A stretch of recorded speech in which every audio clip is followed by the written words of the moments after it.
Hoy, Rikmar. Kit-kit maganang kuko mo. Mads, ali, Mads. Mao ni mong anak, Mads? Mao ni, Mads. Dong, naon ta ko'y tuyo ni mo, dong ba? Ay, naon ta ko'y ipabantay ni mo, dong ba? Adlawan lang tikag 300. Pila ang adlaw?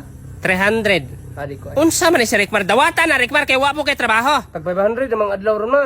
Sus, kapilian jud mo. At least na kay 300. Sige na lang, dong. 300 dong. Di ko.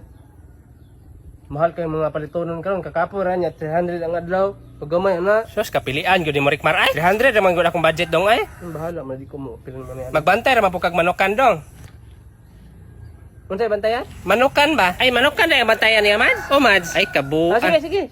Mga 50 to ka manok, dong. Mads, ayaw na siguro akong anak pabantaya, Mads. O, ikaw na po yung mabalibad, Mads. Unsa man si mama kontrahon man tanong mama noon. Pangilam dia.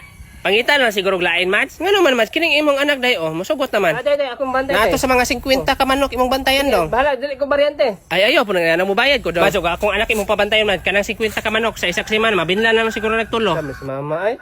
Ay, nga nung tulo naman lang. Nawa, kakailan ng bataa, Mads. Pangitan lang yung kaglain, Mads. Di man musugot yung mama, dong. Mangitan lang kuglain, dong. O, Mads, mangitan lang yung kaglain. Kuyugan ti ka dito sa unahan. Dagan mga batanon dito. Sige, Mads. Ada niyo manok kante. Ang among manukan, naaraman dito likod sa elementary. Sos, gisabaan pag yun ni mo, Mads. Nga naman day, Mads. Wala nagbantay dito ron. Wala, nangita pa gani ko. Rikmar, magpuyo ka, Rikmar, ha? Rikmar! Sos, may lag mabinlan pa kag piso ato, Mads.